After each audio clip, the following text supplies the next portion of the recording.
and another Bigwater podcast producer, dude. Yes, Fred Zink, again. Yeah, we'll maybe talk about that, but maybe not. You know, so Fred is a guy, you know, he's a friend of mine. We've had him actually doing some video stuff. Me and Fred have wrestled in the middle of restaurants. Didn't he kick your butt on our shoot that we did last time? With those 16 inches? Yeah, that's 16 inches. Yeah. That was kind of embarrassing. I felt bad for him that he had to, you know, put us on those fish. And obviously we shot that day earlier with me and a lot bigger fish. But I mean, nor here nor there. Nor here nor there. But yeah, Fred, let's just say he's not afraid to combat me physically or verbally. We assault each other. It is what it is. But the podcast, yeah, it's doing well. People are liking this. People are because we got people like Fred on it, right? People are requesting guests. I've been told I have to tell everybody, yes, mainly from you, that they need to go to only from me, not mainly, only from me. I got people now. Okay. You know how it goes. Bigwaterfishing.com. Check it out. YouTube, Facebook, Instagram. Everything's on there. It's all over the place. By the way, this just reminded me, when you're thinking, and my kids have pointed this out. I look away from the camera. Well, you look like Stevie Wonder when you're talking, and they've pointed this out numerous times, and I've never told you, and I forgot to tell you this. You actually did. I think when I had your son in a headlock, he called me Stevie Wonder. But nevertheless, let's get right to Fred, because here's the deal. He's a friend of mine, but he's also got a guy. He's not afraid to shy away from things. So I think he's going to get a little nitty gritty. You know, nowadays everybody's afraid to do that, but we did try to do a podcast with Fred. We had a technical issue, and let's just say the disc got wiped. Is that fair? Yeah, the file got corrupted would be the correct term. So we determined that our time, I don't like to put a dollar amount on anybody's time, but it was going to cost us $1,000 to maybe get its part of it back. We could have sent it away to have it maybe work. Right. So we are now valuing Fred's time at not worth $1,000 now. So even if it is, it's not.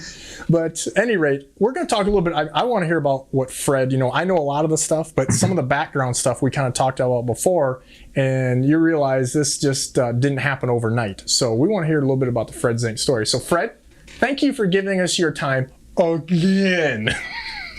Hey, you're welcome there, Ross. The big show. Yeah, you know, I really do appreciate it. You're a busy man. But I think that, you know, me and you talk a lot. We spend some time together, and a lot of the stuff, probably even as reckless as we are with doing things at times, we probably can't put it on permanent record. Is that fair? That'd be fair. That'd be fair. 100% fair. But you know, you're just not your average redneck, right? So, I mean, people see the Zink Calls and they see you running around, and you probably used to be a little more flashy than you are now. We're both getting a little bit older. I mean, believe it or not, I think me and you've been running around together almost 15 years. Yeah, it's been a while. Yeah, a long time, actually. Yeah. Yep. You were buff when I met you. Yeah, so wait a minute. So you're a long time. So you're admitting that I was buff. Here we go. So you're a long time, 15 years ago. You were. Ross would always still lets me know. Skinny. He still lets me know that he was buff. Yes, he still brings that up. That's all I needed, boys. My time is done here. But in all seriousness, we're going to go a couple different routes with this, because me and you can't rope either one of us in. But so I think a lot of people don't understand the same thing with my deal. You know, you've reached great success. I'm trying to get there. You know, things have been really good. I never thought my career could get to the point it has. But I don't think a lot of people in my own stuff, they just think, oh, you started catching fish or you're in this magazine. There's just so much more that goes into it. So take us back to, you know, Fred, take us back to the very beginning. I can even remember you telling a story somewhere. I think it was at a show or something about making like blackbird decoys or something. But take us back, give us kind of that little intro thing of, you know, how you got to ultimately where we're at, but starting right at the beginning. Yeah, so I grew up in a family that just hunted and fished. My dad hunted and fished. My great-grandpa was a fishing guide. So I grew up on a farm in southern Ohio where, you know, there wasn't much to do other than work, other than hunt and fish. So when you grow up on a farm, I had ponds, lakes, rivers. My dad grew up in that area. My grandpa had businesses in that area. So we pretty much knew everybody around. So I grew up as a farm boy, hunting and fishing. When I wasn't working, I was outside, pretty much lived outside. So I just had a passion for both hunting and fishing, to be honest with you. My dad, he did big game hunting, did pheasant hunting, small game hunting, and he fished a lot. And I grew up bass fishing with him. since I could get in a boat, you know. And then later on in life, when I got a little bit older, we started doing some waterfowl hunting and some things like that. But prior to that, you know, being a farm kid, there was always things around to shoot, you know. And when you're young, you just go hunting. And people say, what are you hunting? Say, like, about anything that moves. That's pretty much what a farm kid hunts, right? Anything that moves is fair game, per se. And I just had a passion. I don't know what it was, a passion for birds. They were just cool to be able to fly and just, I don't know, it was just a big interest. I actually started making blackbird decoys when I was probably 8 or 9 years old. And I made up to, at one time I had like 300 blackbird decoys. And we had hay fields and alfalfa fields for horses. And there were a tremendous amount of birds around. So I would sit for hours, build blinds. My cousin would come down, have 2 or 3 cousins that like to do the same things.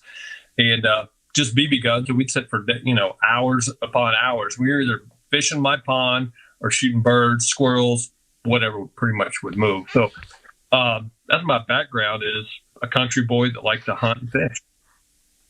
And, you know, you take that to, I guess, fast forward, and I don't want to put your words in your mouth, but Zink Calls, you started that on the farm in the garage type of deal, right? Yeah. So when I graduated high school, or are we jumping ahead too far and really, like, you know, because of the hunting, you were guiding really well, before I got into waterfowl hunting. The first time that I was actually able to carry a gun, I was 9 years old, because you have to take a hunter safety course. And I took mine when I was 9 years old and passed. I went with my dad and my uncle and my cousins, weren't able to take a gun, just a BB gun or whatever, right? I passed my first hunter safety course and was able to take a gun when I was 9 years old. So I remember that first hunt. I remember that I shot a Drake blue-winged teal. It was my very first duck I ever shot. Shot it with a 20-gauge Fox side-by-side, double barrel. And it just progressed from there. I think by the time I was 10, I was taking over another 12 gauge. That was my grandpa's, and just infatuated with calling and the birds decoying. And then we traveled all over. We pheasant hunted, we rabbit hunted, squirrel hunted. You know, I think one thing that escapes a lot of people today, and I think it's like the foundation of being a good hunter, is small game hunting, especially squirrels. I grew up hunting squirrels. My dad did. All my friends did as well. And being able to understand, identify trees, the nut trees from just, you know, soft mass versus just junk trees, being able to sneak through the woods, be stealthy, be able to make a shot with 22 at 50, 60, 70 yards on a squirrel. Also started learning how to trap when I was very young. I had a trap line that I would run before school every day. And in those days, trapping was popular. Furs were very popular, and they were also worth a lot of money. And to be honest with you, I had, you know, when I was young, I had all kinds of money because I was either working on the farm, baling hay, working for my dad's excavating company, or trapping. And so between squirrel hunting and trapping, you learn the patterns of animals, where they travel, how they travel. You can look at something and go, I guarantee you I can catch a coon here, or a coyote, or a fox, or whatever it is. And then the same way with the fishing, growing up with my dad, actually my uncle, I call him my uncle, he's actually my dad's cousin, but if you've seen him, you would think they were twins. His name is Steve Zink, and they literally look like twins. And that guy fishes, I'll be honest with you, probably more than anybody I know, or as much still today. He goes every day. And growing up with them, of being, you know, my cousin and I, we would go fishing with them for bass in the summertime, like, you know, all the time. Growing up with a pond in my backyard, it was all good. So, you know, obviously I think that's kind of what's maybe lacking a little bit nowadays, is people don't have a mentor or a father or family member you got to get out there, right? That's and right. So that was obviously the bloodline. Growing up on a farm is a lot easier than the city. But how do you transition? Because I know you did a lot of this. So many of the good guys, I don't care what it is, if you're racing or if you're into the outdoor industry, they started at a young age, right? Golfing, whatever. And so again, I'll let you tell a story. I don't need to put words in your mouth, but you know, the calling deal. When did you get into the calling things? Because I think that's kind of that's what jumped you up to the next level, isn't it? Yeah, I mean, I started goose hunting when I turned. See, I grew up obviously doing all the small game stuff, pheasant, squirrel, rabbits, anything I could find within walking distance, right? Deer hunting. But when I got, but my passion was waterfowl hunting. It really was that. And about 15 years old, I started turkey hunting as well. And when I got my driver's license, when I turned 16, I kind of like pushed a lot of stuff away, and I started pursuing waterfowl primarily, and then turkey in the spring.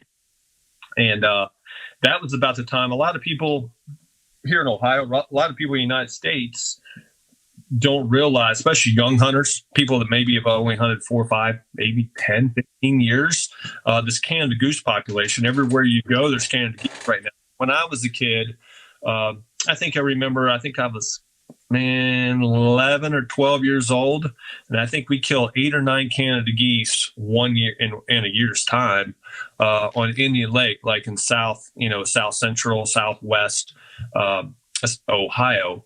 And it was like made the newspaper. Like there was none. There were very, very few Canada geese in the state of Ohio, many, many states. You had to be like in Maryland, Southern Illinois, Wisconsin, Horicon Marsh. Certain areas had thousands of them. Other areas had 0. And so about the time that population started to like blossom, I mean, like everywhere you look, there was starting to be Canada geese. You never seen them before. I turned 16 years old. And so I started following them, watching them, because it's like it's like a kid with a new game or a new ball. You know what I mean? It was really cool. Nobody knew anything about it where I lived. It was just like you couldn't ask anybody how to goose hunt because nobody ever actually had done it before, unless they had went on a guided hunt to the eastern shore of Maryland or something like that, Delaware, Virginia, something like that. So I spent a lot of time trial and error, scouting, driving around, finding geese. And that's the time where I started blowing a goose call. Prior to that, I had never blown a goose call, because there was no Canada geese. And it just started to magnify. The goose population started to grow. My ability to blow a goose call was, I grew up, I just had talent to be able to do that. It was kind of odd that I'd pick something that I was good at doing, kind of out of the blue, to be honest with you. And we were in Benton Harbor, St. Joseph, which is southern side of Lake Michigan there, on the Michigan side. And we're going through, there was basically no magazine, definitely no internet or anything like that. I was going through a flyer and I see this, it said U.S. Open Goose Calling Contest. It was in Michigan City, Indiana. So it was about, I'd say, 30-minute drive from where our boat was. I said, I talked my dad into it. I go, next week when we come salmon fishing, I want to go see this. I want to see what these guys can do. And we went over there, and to be honest with you, it was the day that changed my life and my direction from the standpoint of what the people that I met. We're talking about, I think there were 45 goose callers at the U.S. Open in Michigan City, Indiana. And they were the that was the Super Bowl, right? That was the Super Bowl event at the time. Yeah, it was the Super Bowl. It was one of the Super Bowls. And every good goose caller in the world was there that weekend. So about a year later, I won the state championship in Ohio blowing the goose call. Okay. Yeah. And so it was something that I could do. It was just one of those things that every day I practice, which if you could ask my mom, was pretty much every day, sometimes in the house, but I just got better every day. It was just like, something that I could do, I was talented at. And, I think in 1990, I won the state championship. I won it, I think, 3 years in a row. You win it 3 times and you basically, you can't compete anymore there. I think I won it 90, 91, 92, something like that.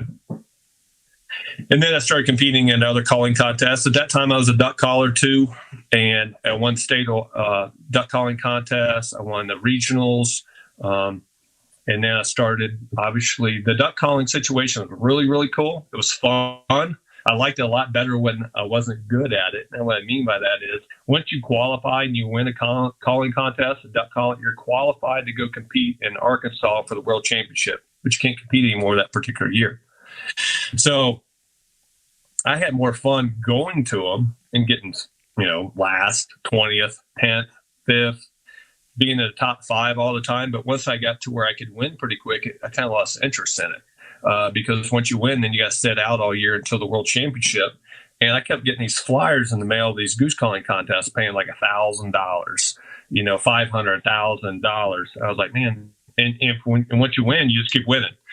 And so I just like, you know what? I kind of had enough of the duck calling. I'll continue, but I'm going to concentrate on goose calling. And so I started competing in the bigger contests. Spent a lot of time traveling with Tim Grounds, a bunch of guys, and was fortunate enough to start winning quite a few of the big calling contests. One year, the most I ever won, I won $54,000 one year blowing a goose call. No shit. Yeah, and that was like, I don't know, 94 or something like that, somewhere in there. And it was a sideline job because at that point I was working construction, excavating with my family business, my dad's business.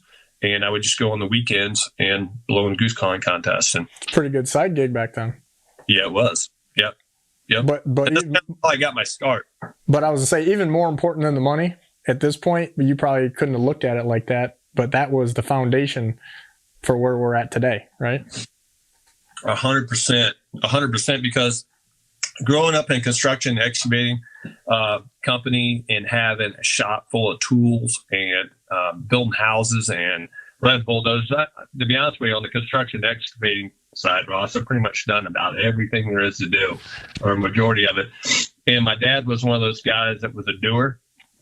And so, like, he'd look at a boat, say a fishing boat or a hunting boat or whatever, like, I could buy it, but I'd rather build it. And so I built a lot of boats with my dad, hunting boats and things like that. So I had that background of being somewhat of an entrepreneur and not afraid to try something. I think what my dad taught me more than anything is never be afraid to try something, and never say never, and always push yourself, make a decision and follow it all the way through. Sometimes halfway through, you realize it wasn't a very good decision, but never quit and always push it through. So take me to how Zink gets, developed. I mean, how does Zink Calls become what it is? About that time, Tim Grounds and I were still really tight, good friends. I had started an outdoor company called Zink Outdoors where I was selling hunting products.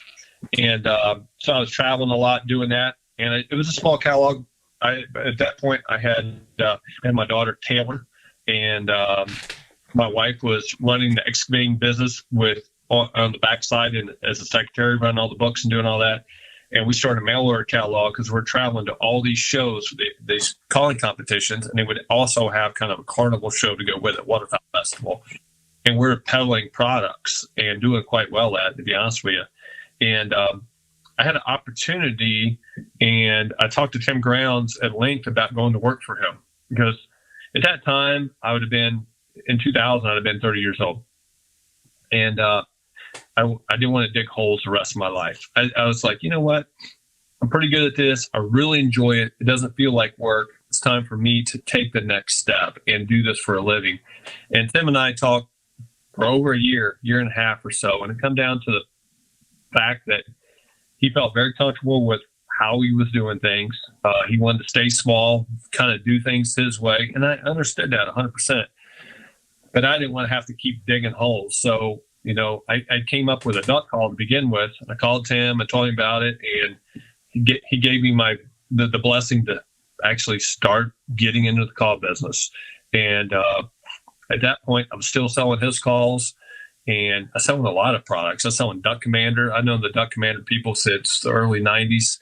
And I was selling Jeff Foils, Mossy Oak, a bunch of Pattern Master, a bunch of different things that were doing really well. And I started selling duck calls, and we made like 150 of them. And we sold them like in 35 or 40 days, something like that, at $125 a crack. And this is another sideline business. So we made a bunch more and sold them as fast as we could get them. And at that time, people were calling all the time, wanting me to make a call with my name on it or sign it or whatever.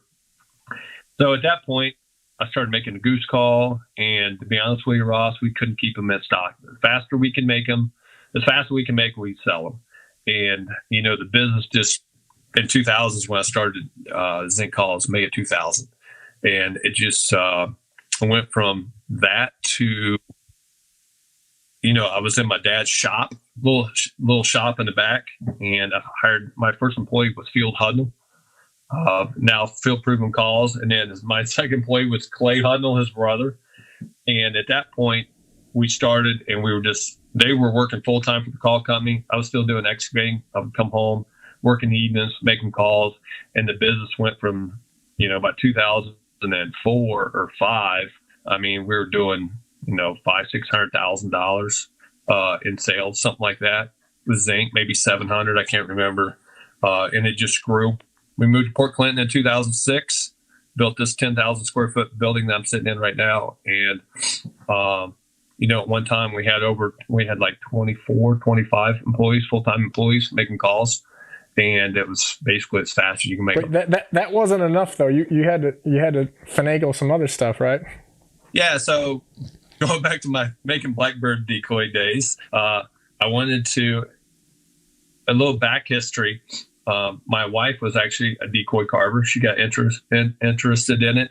A good friend of the family named Charlie Prinz, who lived in Dayton, Ohio, was a competitive carver, gave carving lessons and carved ducks. So I always go down there. I went to school with his daughter.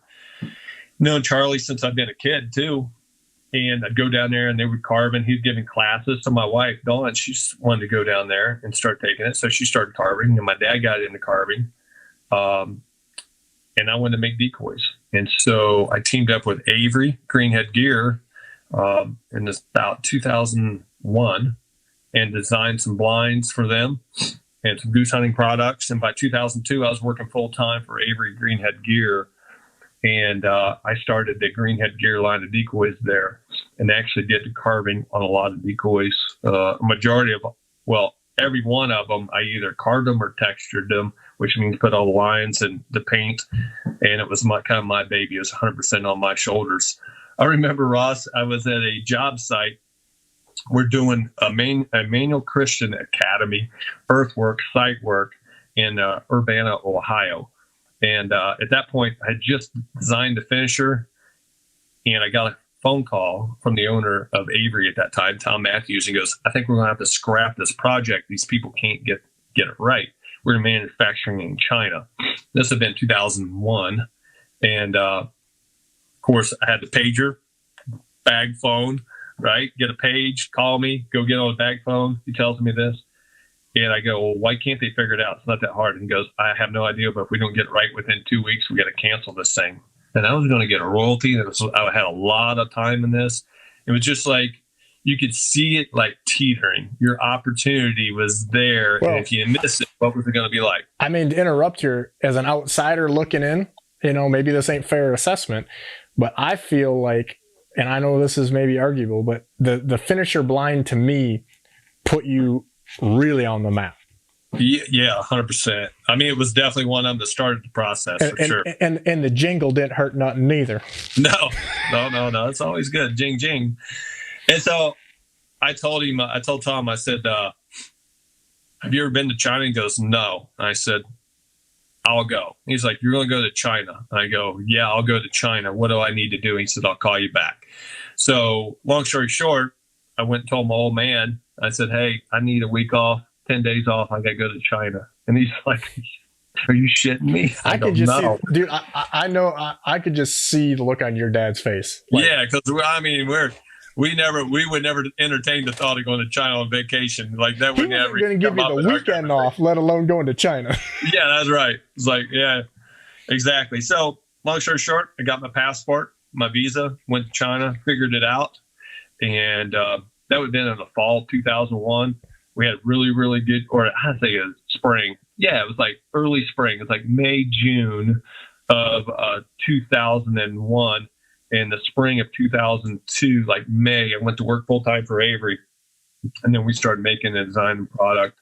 So that kind of takes us to current day a little bit, but I guess we should say, you sold your company to, I don't know what is it technically, Plano Synergy or? Yep, Plano Synergy. And just prior to us selling, obviously a majority of your podcasters are going to know Plano, obviously the largest tackle box manufacturer and gun case manufacturer out of Sandwich and out of Plano, Illinois. Company has been around for a long, long time.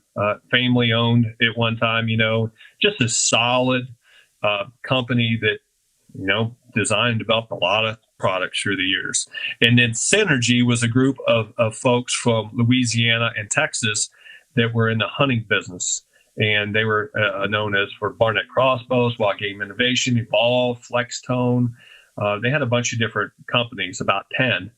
And when the opportunity come, it would have been in 2014, I'd say starting about 2011 or 12, once I got Avian-X rolling, there wasn't a week go by that I wouldn't get some kind of a contract in the mail saying, hey, we'd like to buy your company, right? And most of them went right here in my handy dandy trash can right below the desk here, and I never even opened them up. I just kind of see what they said, throw them away. Had no interest. But a guy named Ryan Busbus, who was one of the founders of Synergy, called me on the phone and had a conversation with me. And Ryan is a very well known at buying companies and making them way bigger and better than what they were. Exciting to me, because a lot of these other folks that were writing us or whatever, buy them, screw them up, keep them the same as far as overall size, and weren't able to do much with them. But Ryan and his team had a background of doing really, really good things. I went, well, this is a conversation I probably need to have. So long story short, I thought it was the right thing to do at the time. The timing was good. It was right before this retail crunch that happened, which I knew was coming.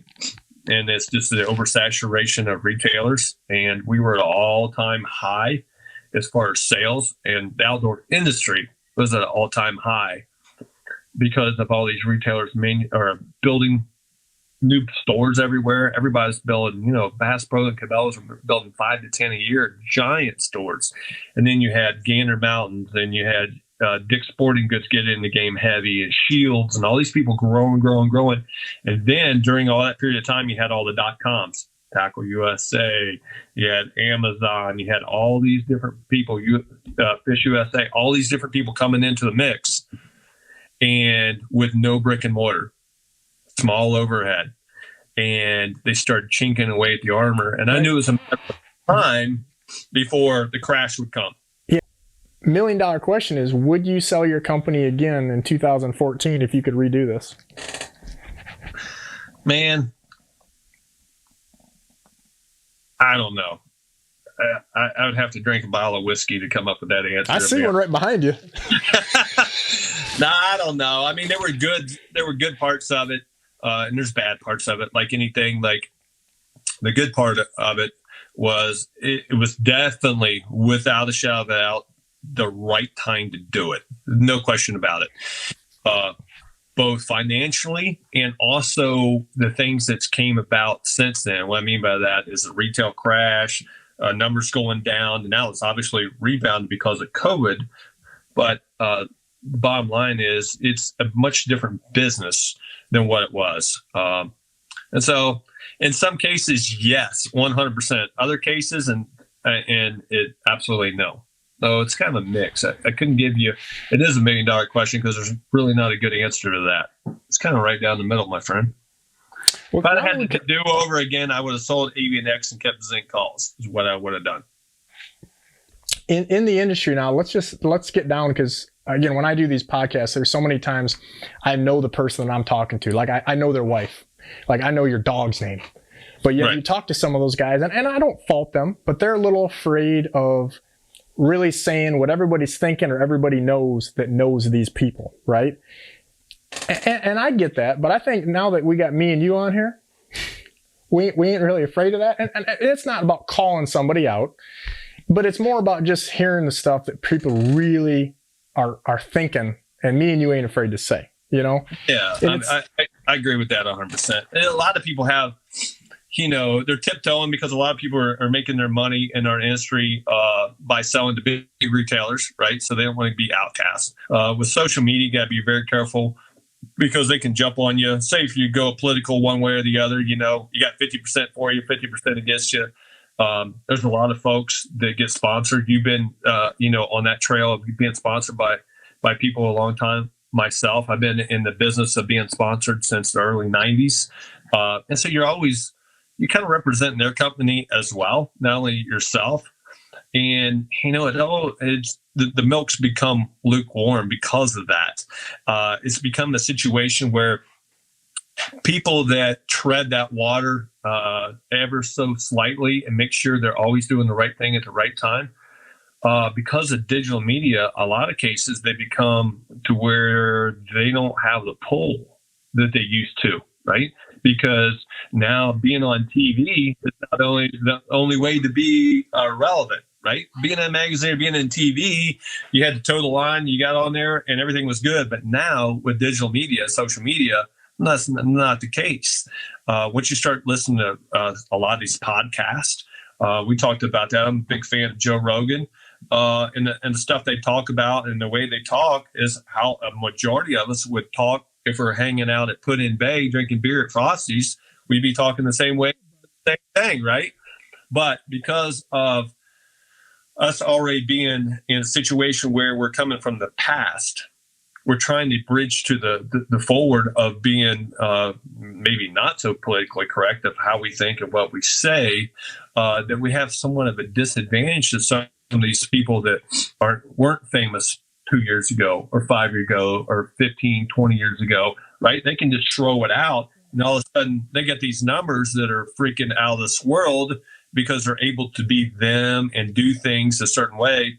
And now, as you've seen it in the fishing and hunting world, and even the sports world, it doesn't really matter who, automotive world, a lot of these companies are gravitating to them because their numbers are so much higher than the people that are trying to be so politically correct all the time that it's kind of switching. It's just a matter of time before it goes that way, in my opinion. It's going to take some people that have some stroke, that's been famous for a long time, that's been lukewarm, to say, you know what, I'm ready to be me, ready to talk about the stuff that I want to talk about. I'm in the middle of that because you know me. And some of the companies I work with, they're like, I can't, their philosophy is what their philosophy is. Now, other companies, they're okay with me being the character just that I am. If there's no camera on, whatever. I mean, like it or not, it is what it is. Right. And I think that you'll get a new guy, and I'm sure you've seen this just with your brands that you work with. You get a new person that comes into the marketing department and goes, hey, who's this Fred guy, Ross guy? Like, man, you can't do that. And they'll go, no. No. But a lot of times that person changes the direction. All of a sudden, like you said, you can't be you. And all of a sudden now you're vanilla. And the reason everybody liked you is because what you were, but now you've got somebody in there that says, hey, nobody likes that. But the reality is probably 90% of people like that.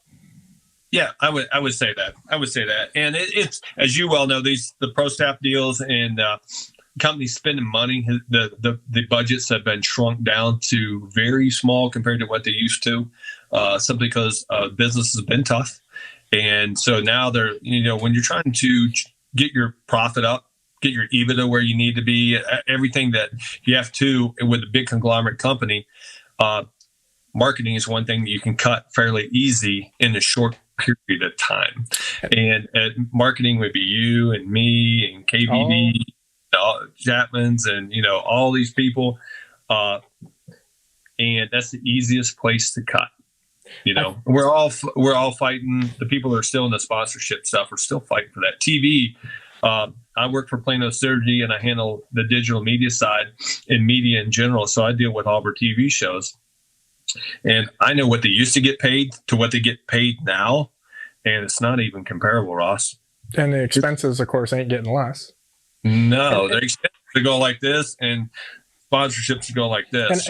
I think what you were saying, so make sure I'm on the same page, because I know we are, but so everybody listening to this, when you've got famous hunter or fisherman that's been around for 20 years, he's expected to not go too far outside that box. Right. He's a well-trained dog. And he's got a big following because he's famous fisherman or hunter, ABC, whatever.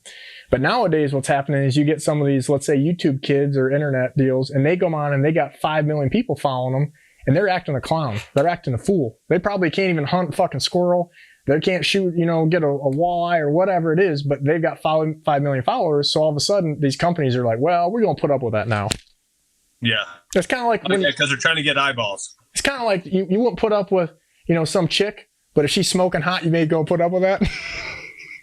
Just a little bit, right? Just a little bit. And is that kind of what you're saying? That's 100%. So we look at it all the time. from, Planer Synergy, we have 14 different brands in our conglomerate. So we're always looking at sponsoring who we traditionally sponsor, but also who's making waves out there. I'll be honest with you, a majority of the time the people who are making waves are the people who are just being them, right? And they're doing it on digital media because there's no censorship. You can't do some of the things, like say you take Joe Rogan's podcast, right? Kick ass. Can't put that on Outdoor Channel, right? They wouldn't allow it. Right. And because of the language or the discussions or the topics or what have you. And so with that being said it's naturally watered down simply because of that. Where with digital, you can be a little bit more open. And the good thing about digital, and I think the one thing that's probably more attractive about the digital side of things, Ross, is it's happening in most cases like right now. It's not like when I was doing TV, I started with filming Moss the Oak TV shows and videos in 1992, I think it was, 92 or 93. I think in 92. And you would film hunts, fishing, whatever, and it airs the following year, right? So like the turkey hunts I'm getting ready to film in a week from now in Texas or 2 weeks from now in Texas won't be on TV until next year, 2022, where digital social media is happening. It could have happened today, this week, with Facebook Live and some things like that. A lot of times it's happening like right now. And that instantaneous knowledge of knowing what's going on and where it's going on is so attractive. You know what I mean? We all fall for it. And you know what? I think that we all talked about the positives sometimes. We don't talk about the negatives. Like I've got a pretty famous outdoor writer who always tells me the problem. He doesn't like the internet. He likes it because he likes getting all this stuff and all these things and email or whatever. But he don't like that. Everybody's got a bullhorn. That's what he always says. He goes, everybody on the internet's got a bullhorn. And I think that when you can't be you, kind of like a lot of these things are related, right? So when you say, hey, you got to be like everybody else, well, now you all of a sudden you're out there and you're telling somebody how to call a turkey or you're telling them how to fish. And you're sitting at home and you're Googling this because you go into Lake X and you want to learn how to do what you got to do. And everybody's the same. And there's 500 people on there and you don't know what guy's a moron and what guy really has, the authority. And I think that's for me with fishing, with a lot of the companies I've worked with. I mean, I don't have a gigantic following. I have pretty solid, good people that follow me. I'm very fortunate. But, I don't have millions of followers, but the companies I work with like my street cred because they know I can go do it. Right. And I think sometimes there's like, those companies then, I don't know if that's with some of your brands where it's like, hey, we got a guy here. I'm confident that I'm going to put this guy down and tell you. Especially if you got ownership that also has street cred and they've been around, they know who knows what and what have you. I think it's the fine line between the two that works currently, especially if you have a reputation, because you got to throw it out. If you're going to throw it out there, man, you're taking a major chance of losing who you have and who you're gaining. And that's something that you and I talked about is, and we talk about it in our four walls all the time. There's some people out there that got tremendous followings, high numbers, Facebook, YouTube, Instagram. But the issue is what kind of followers do they have, and what kind of brand do we have, or does someone have that fits that? And what I mean by that is, if you have a brand where you're just selling a logo, okay, you're selling a brand like a good instance would be like a Costa or Oakley or Monster Energy or something like that. Those people with those big followings mean something, right? Because you're just getting eyeballs and branding, 100%. And the more eyeballs you get, the better it is. But when you're selling something that has a high quality, right? Like Loomis would be a great example. Those eyeballs, a lot of times won't translate to sales because those followers may or may not even be into fishing, right? They might be into just checking a hot chick out on Instagram or whatever, but they're not going to buy a fishing rod based upon that, right? I'm not saying they won't, but I would rather have someone that has street tread that's been a proven tournament winner, hunter, fisherman, whatever it is, telling me how to use a crankbait, telling me what fishing rod, telling me what duck call or gun to buy. And you look at that guy and go, that person, or or woman. There's a lot of ladies out there right now that are also very accomplished at hunting. But having that knowledge and street cred depends on the brand that you are is really, really, really important. And then if you have a high frequency brand like a Monster, a Red Bull, Oakley, some of those brands, eyeballs is what you're looking for, But some of these marketing managers, in my opinion, with some of these hunt and fish brands, don't have enough street cred to really understand that. I think they go down the wrong trail sometimes. So Pretty I've quick. been in the room since where we're going with this. And I know it's even different for you, whether it's not a like or dislike thing, but don't you feel like some of the bikini babes in the outdoor industry? I mean, we joked about this, like, hey, well, I'll look at it. I'll follow this page. Heck yeah. I got a bunch of them lined up. I don't know how much of those fishing videos you watch, but we had one of my cronies for forever on there, and he shows me live while we're shooting this deal, this chick's Instagram page, and I'm just going to tell you, it was raunchy. I mean, there's like hot, and then there's just like this. She didn't have any sponsorships. She definitely wasn't getting no She sponsorship. wasn't going to get any. Unless she was gonna, go to Vegas and work for producers. You know what I'm saying? Yeah. I mean, she was naughty. She was naughty to the worst degree of naughty. And anyhow, and I'm looking at this, and so it was whatever. I don't know.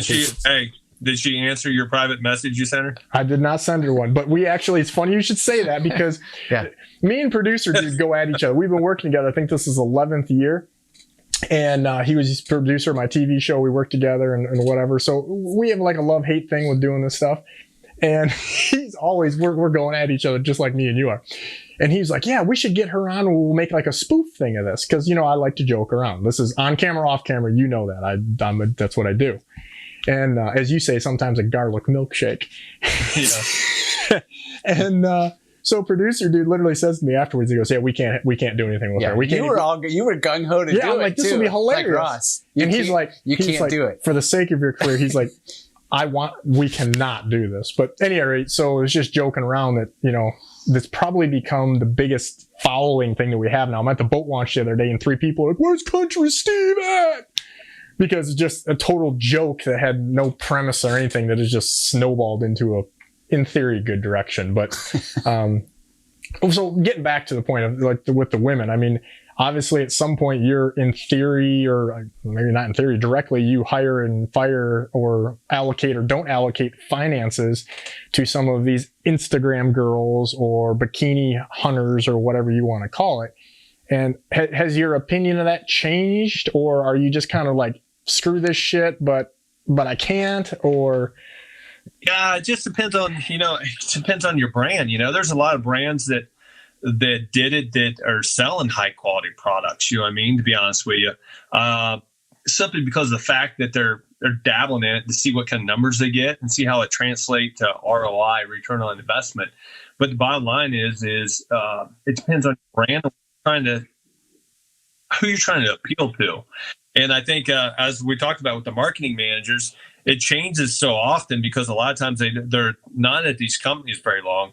But when you find really traditional companies that have been marketing for a long time, you'll see them shy away from that. There's a place for that. I mean, a lot of girls that are doing it are making shitloads of money. You know what I mean? I met them. I know some of them. They're making shitloads of money, and they produce a lot of eyeballs to a lot of people. So is it good or bad? Depends on your brand, what I say, So there's so many things in the industry nowadays. I mean, it's like in your world. Hey, when you're skinny and you ain't got no muscle, it's sunny and 65 out and you're wearing a sweatshirt. I'm inside, it's cold. You're trying to hide them spaghetti arms? What are you doing, boy? Well, we do have the heat off. It's not. So that's why it's wearing a I mean, the heat's off. I didn't know my that. producer dude is in a hoodie. Thank you. I'll give you props. Sorry about that. And just I still like it though. It's still funny. Yeah, I know. Any opportunity. But this is also the guy who I snowmobiled with in below zero temperatures, and he's wearing a rain suit. So I don't know what you got inside on you, but it's something jacked up. Yeah, I don't like a lot of clothes. You definitely do not. So, one thing that I thought about, because there's so many buzzwords and like party hunting for you? Like for us, it's kind of the same thing. People, catching somebody else's limit and stuff like that. I just saw a thing the other day because a bunch of my guys and probably, are waterfowlers, like with that foils deal and, the fed step. And that's the difference between hunting and fishing. You got the migratory deal, you got feds. That has been like a whacked out deal, hasn't it? I mean, it's some scary shit. I'm not gonna lie to you. When it comes to waterfowl, it's really, really scary because of the Lacey Act. A Lacey Act is if you transport a bird or a game that's illegally harvested across state lines, man, you start to get into some real shit, right? And it's just such a gray area. I'm speaking right now on waterfowl. There's such a gray area about a lot of laws. I'll be honest with you, especially when it comes to feeding or baiting, what's considered baiting. A friend of mine called me. I've had 3 conversations about this in the last 3 weeks, and there's no yes, no answer. There's no defined what you can do and what you cannot do. It's called a natural agricultural practice. Okay. What the hell does that mean? You know what I mean? So a sweet corn patch can be picked by hand. They pick the female, leave some of the male, some of the stuff that didn't get developed, some of the stuff that the birds got into, they can't sell. They leave it, right? Pick the whole field. Take a bush hog, go in and mow the corn, chop the corn down so they can prepare the field for the next planting. That's natural agricultural practice.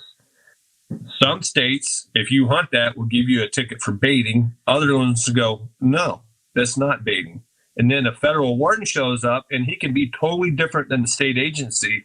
It's a complete bullshit deal that's going on that scares me from the standpoint of, as long as I've always tried to do the right thing, I've been in the industry, winning calling contests, shaking hands, doing all these seminars and stuff for a long time, right? 30 years. And when I go to places, I get invited to, hey, you want to come hunt with me, film a show with me? I'm the current host of Ducks Unlimited TV, so I got a lot of stuff on the line. I'm representing Ducks Unlimited on this stuff. And people ask me to go hunting with them, and I'll be honest with you, Ross, a lot of times I will not go. And I want to go, but I don't know where we're hunting. You show up, the guy goes, hey, I got a field, it's got 500 geese there, 1,000 ducks or whatever. You show up in the morning, you don't know what the hell is going on there. You don't know if he's baiting it, someone else is baiting it. If it's a picked cornfield that has excess grain, you don't know. And the laws are not written in such that really tells you right or wrong. Going right back to, and this is really, on your fishing stuff, Ross, when you catch 6 walleye, you caught 6 walleye, right? And you've had your 6, and your buddy over here has caught 4. And I can let one go. You can't put a bird back in the air. No. And we got 4 or 5 people hunting. And a lot of times today, especially in the Midwest, it's kind of been adapted. A lot of times, especially with young hunters, there are anywhere from 5 to 15 hunters in blinds, especially with the A-frame blinds that's out there. Some of the blinds that I design, you're able to put them together, and you can hunt large speeds of Canada geese or snows, specks, what have you, with 10, 15 guns. When them ducks and geese come in there, you don't know what you shot. You think you know what you shot, but how many times, I know you've hunted in the past a lot as well, got 5 ducks come in, 3 of them fall, everybody, and 5 hunters, everybody in the blind killed 2. Oh, I killed 2. Don't tell it. I don't know what he did, but I killed 2. Everybody thinks he killed them. So, but in true reality, it's 3 or 4 guys that said they all killed a duck, and there's only 3 of them laying there. So know what you shot. I'll be honest with you, it's totally out the window. Now, unless you're taking turns of one person shooting at a time, and that doesn't happen.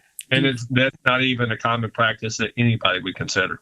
Do you think that that's why a lot of the waterfowl guys, or maybe I'm not accurate on this, but why things have seemingly changed with filming of waterfowl hunts?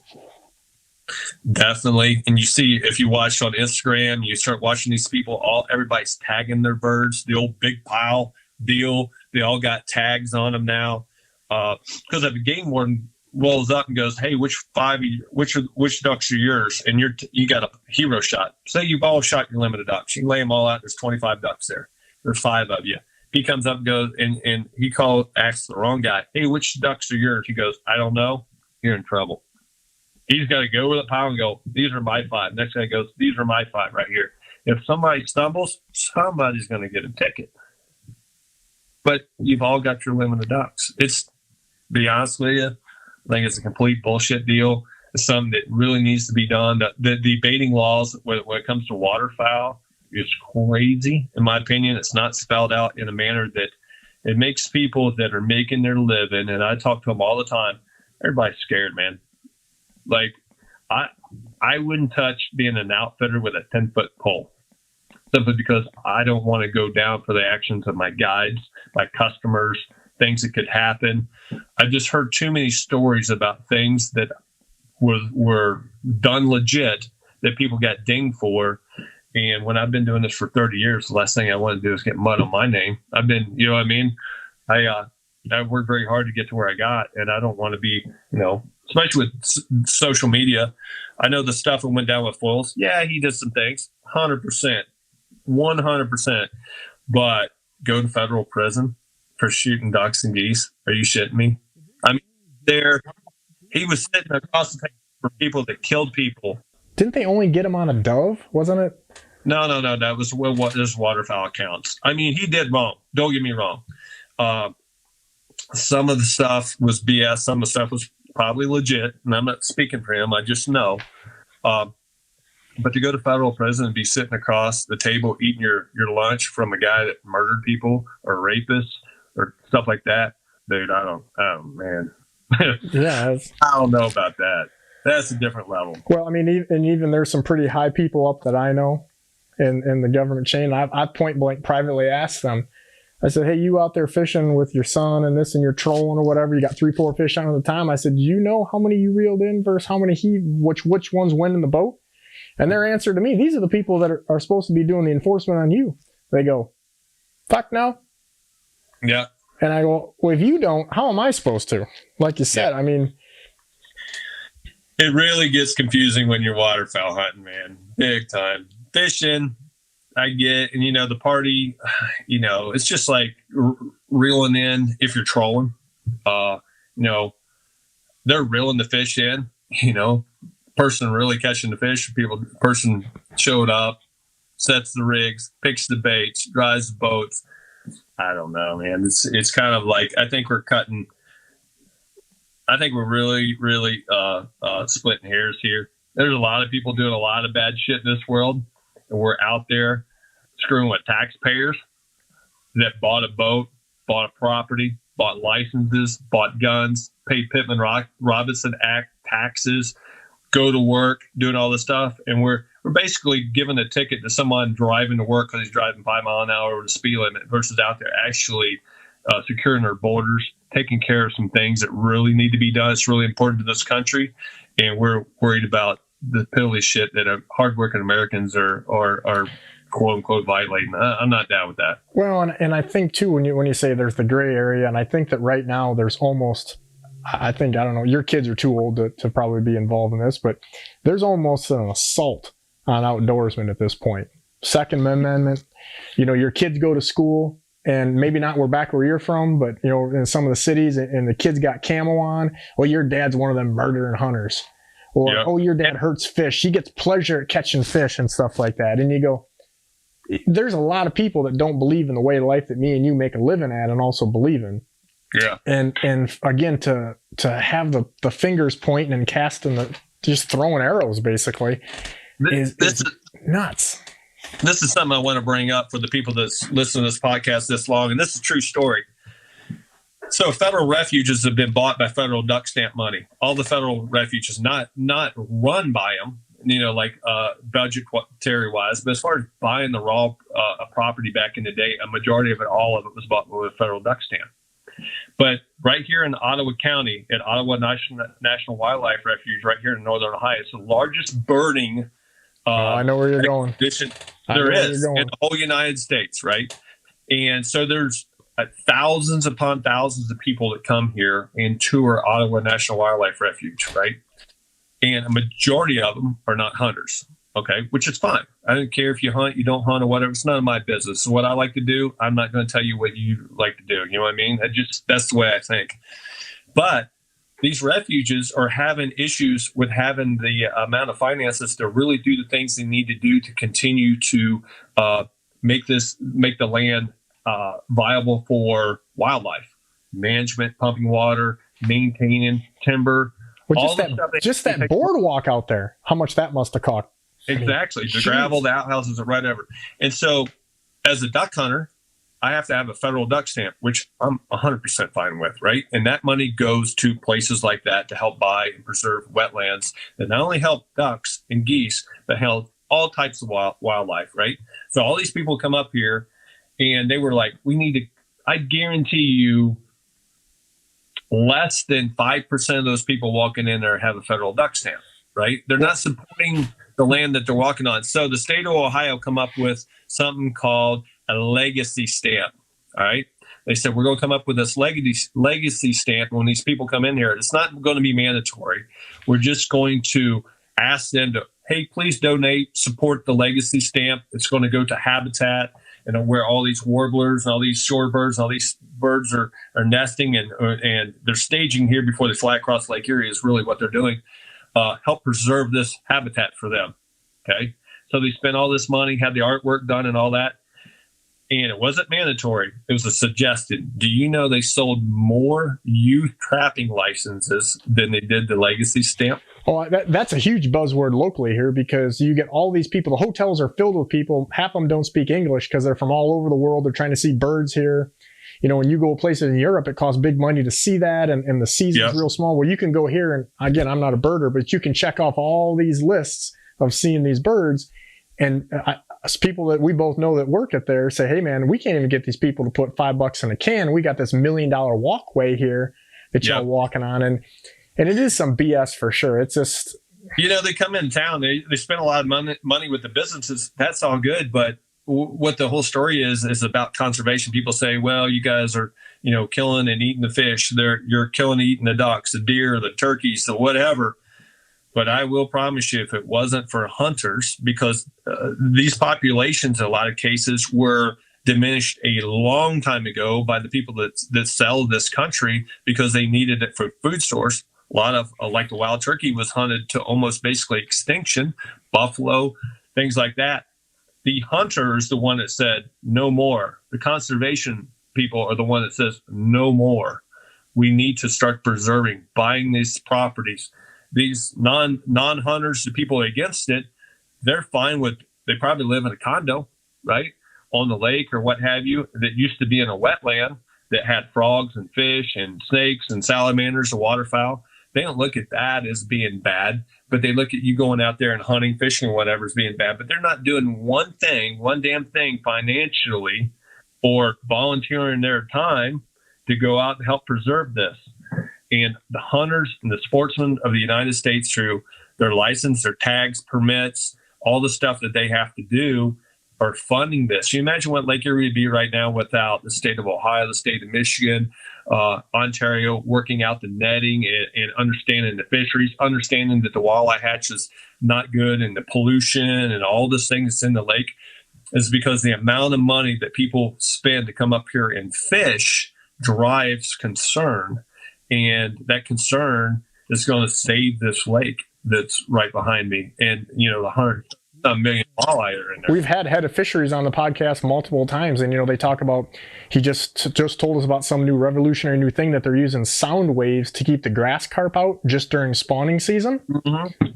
I mean, obviously the Asian carp, and to your point, back in the day, a guy that kind of taught me the game that I always give a street, you know, shout out to is Jim Fofferich. He was helping with them on tagging a smallmouth. He was working with these guys, and then also just he got death threats, man. They were burning stuff in his front yard because he worked with them to help the buyout of the commercial fishermen for walleyes. Yeah, you know, all these things that people just really, really take for granted, and nothing's a problem until it's too late, you know? Yeah, right. Yeah, 100% sure. And I get what you're saying. We're, you know, a lot of time we're not exposed to that stuff because of where we live. We live in a sportsman's paradise. You know, I drive around here, everybody fishes, everybody hunts. You see ducks on limit stickers in the back of trucks. You know, I have kids come in here all the time buying calls and doing that stuff. So we live in that.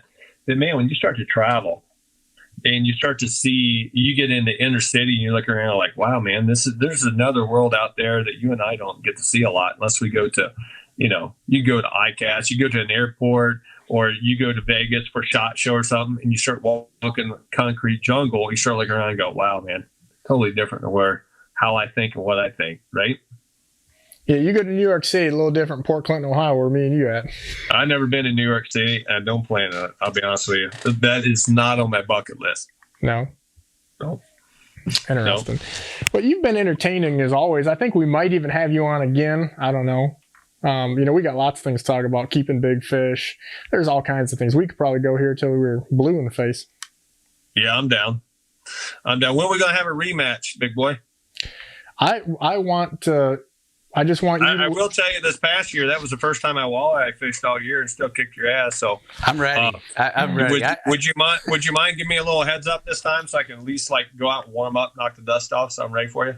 Here's the deal: if you embarrass yourself by putting us on those 15, 16 inches again, I'm going. I probably won't run it because I do value our friendship, and I feel. You did said you wanted to go fishing. Yeah, we'll go fishing. I just don't want you to be embarrassed again. 15, 16 inches. That was bad. I had people texting me like, I still enjoyed you getting beat.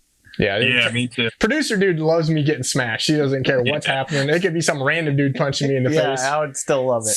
It's just, I don't know what that says about us, but it is what it is. I think I got lucky, to be honest with you. I don't think I can do it again, but I like to try.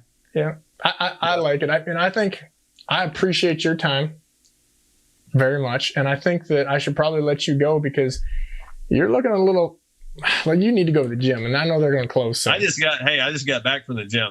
It don't look like it. Hey, why don't you show up? What are you doing Monday at noon? Well, now some of us actually are working. At lunchtime? Are we going to get back at it? I mean, the little known fact for people. I've been back at it, man. I'm ready for it. It's probably too much information, but me and you used to work out together all the time. Yeah, we did. We're probably going to have to get back to it. I'm ready for you. Trust me.